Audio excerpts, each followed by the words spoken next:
arparadio.com की प्रस्तुति इतिहास का अभ्यास।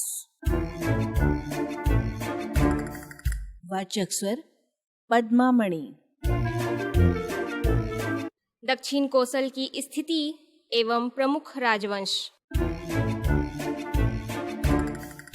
चौहान या चाहमान राजपूतों का ही एक कुल था। राजपूताना के आबू पर्वत स्थित एक यज्ञ कुंड से इनकी उत्पत्ति मानी जाती है। इनकी कई शाखाएं थी। एक शाखा महिष्मती नर्मदा तट पर राज्य करती थी, किंतु सांभर या शाकंभरी के चौहान सबसे प्रसिद्ध थे। इनकी राजधानी अजमेर थी। प्रारंभिक चौहान प्रतिहारों के अधीन थे। अब इनकी उत्पत्ति के बारे में जानते हैं।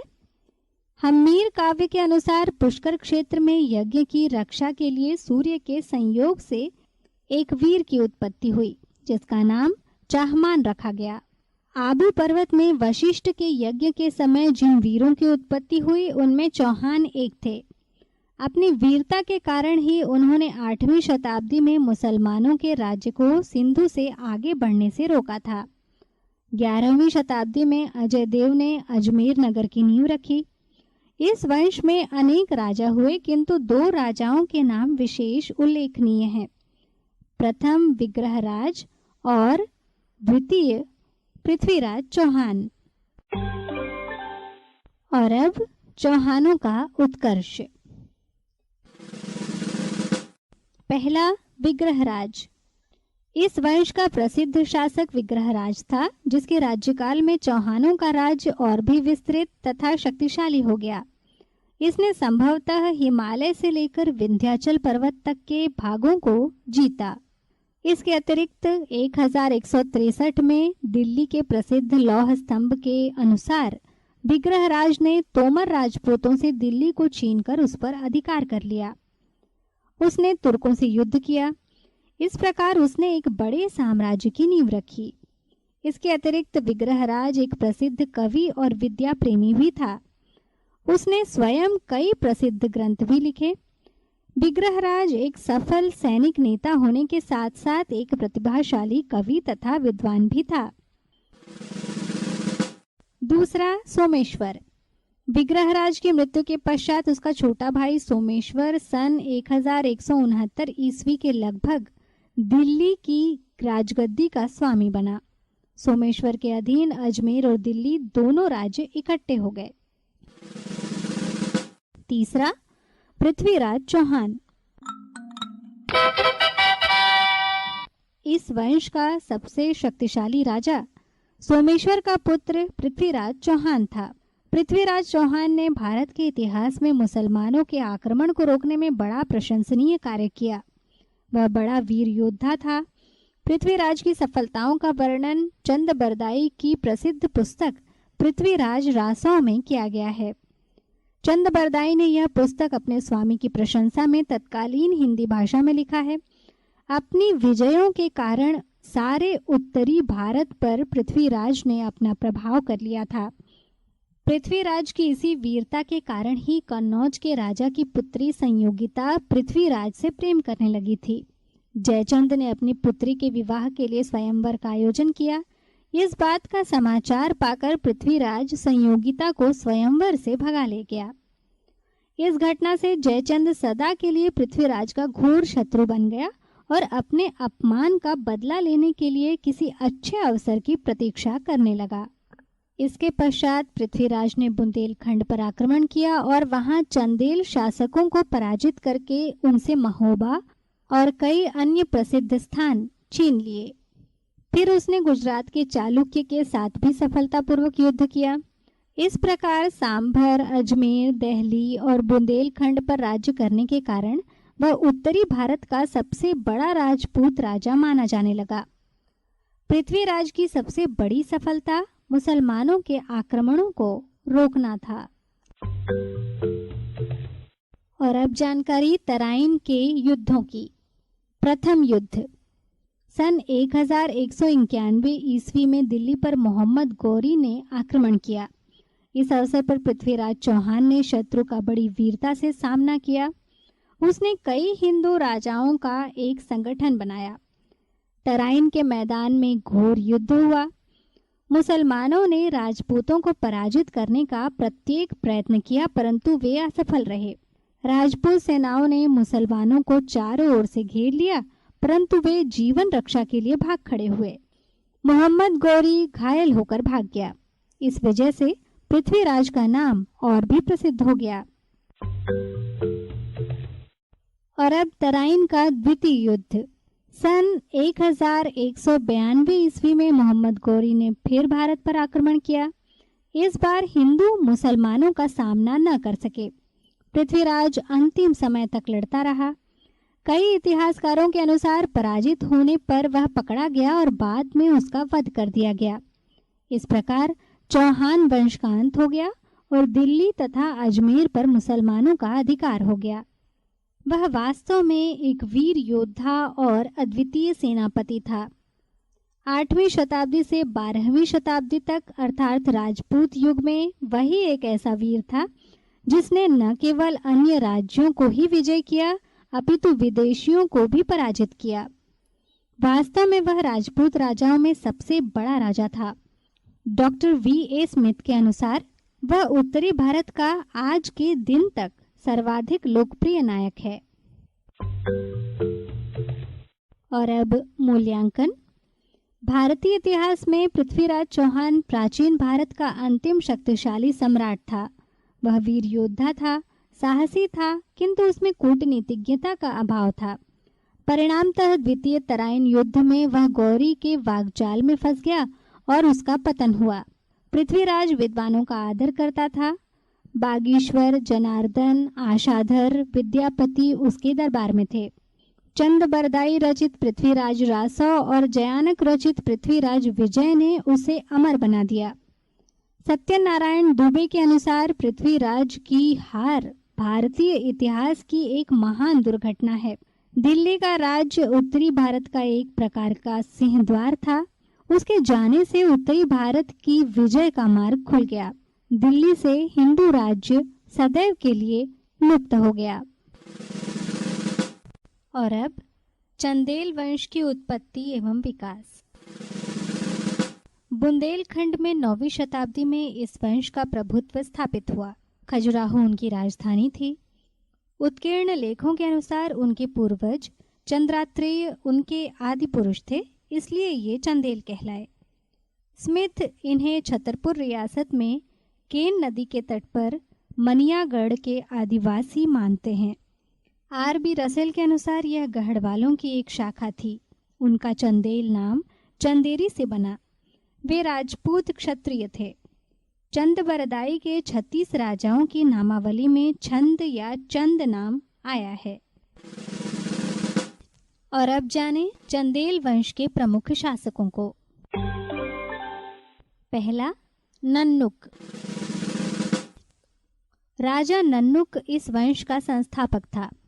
नन्नुक ने 831 से 844 ईस्वी तक शासन किया। नन्नुक का पुत्र वाकपति था। इसके पौत्र जयसिंह या जयशक्ति के नाम पर यह प्रदेश जेजाक भुक्ति कहलाया। ये प्रतिहारों के करद सामंत थे। हर्षदेव चंदेल के समय इनकी शक्ति बढ़ी। खजुराहो, छतरपुर, महोबा, कालंजर, राजगढ़ आदि क्षेत्र में इनका प्रभाव था। जयशक्ति का छोटा भाई विजय शक्ति था। इसके पश्चात राहेल, हर्ष, यशोवर्मा हुआ। यशोवर्मा एक शक्तिशाली शासक था। प्रतिहारों की निर्बलता से वह स्वतंत्र हो गया। इसने पाल, कौशल, कश्मीर, खस, पुरु, मिथिला, मालवा पर आक्रमण किया। कालिंजर के किले को जीता। 950 ईस्वी में इसकी मृत्यु हुई। अगला शासक धंग यशोवर्मा के बाद गद्दी पर बैठा। उसने कन्नौज के राजा को पराजित किया। मुसलमानों से युद्ध कर सुबुक्तगीन को पराजित किया। इसकी मृत्यु 1002 ईस्वी में हुई। संगम में चिता पर या जल समाधि में इसकी मृत्यु हुई। उस समय वह 100 वर्ष का था। वह प्रतापी एवं शक्तिशाली था। अगला शासक धंग का पुत्र गंड 1002 ईस्वी में गद्दी पर बैठा। महमूद गजनवी की सेना का इसने सामना किया। 1017 में इसकी मृत्यु हुई। इसके पश्चात उसका बेटा विद्याधर गद्दी पर बैठा। महमूद से इसका संघर्ष हुआ। इसके पश्चात विजयपाल देववर्मन शासक हुए। देव का छोटा भाई कीर्तिवर्मन, उसका पुत्र सलक्षण वर्मन, जयवर्मन गद्दी पर बैठे। इसने अपने चाचा पृथ्वीवर्मन को गद्दी सौंपी।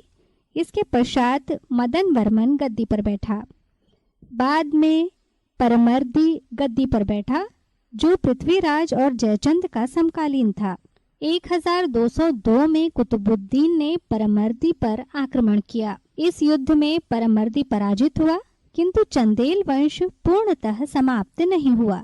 दक्षिणी बुंदेलखंड में चंदेलों का छोटा सा राज्य अकबर के शासनकाल तक बना रहा।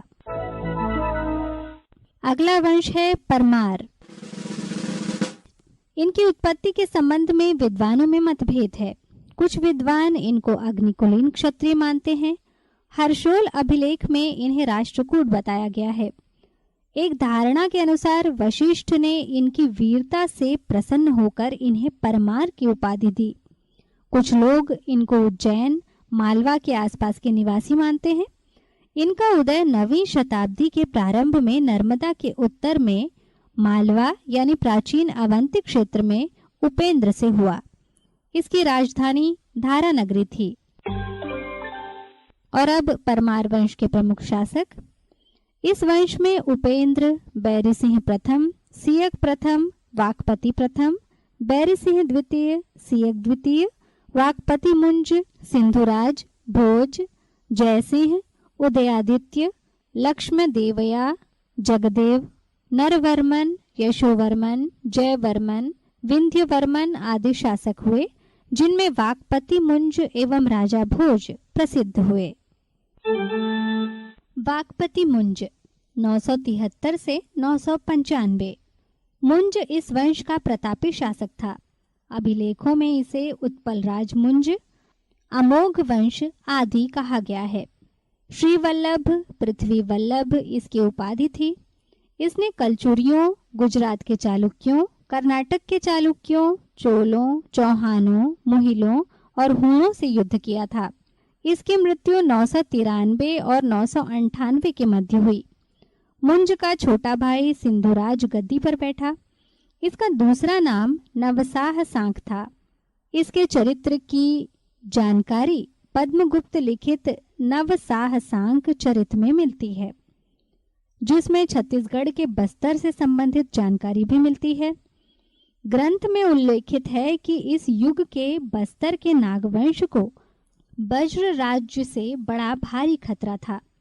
सिंधुराज ने शोलाहार नरेश अपराजित, जो कि थाना का शासक था, के साथ नागों की सहायता की और वज्र नरेश को मौत के घाट उतार दिया। नाग कन्या शशिप्रभा से उसने विवाह किया। अगले प्रसिद्ध शासक राजा भोज। भोज अत्यधिक वीर राजा था, जिसने लगातार युद्धों से मालवा राज्य को बढ़ाया।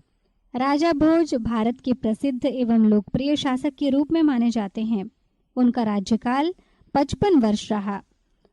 उन्होंने अनेक युद्ध लड़े, जिसमें कल्याणी के चालुक्यों से युद्ध, त्रिपुरी के गंगेय देव से युद्ध, उड़ीसा के इंद्ररथ से युद्ध, लाट के राजा कीर्तिराज से युद्ध, कोकड़ के केशीदेव से युद्ध, कान्य कुब्जों से युद्ध, चौहानों, गुहिल वंशियों एवं हुणों से युद्ध कर उन्हें पराजित किया।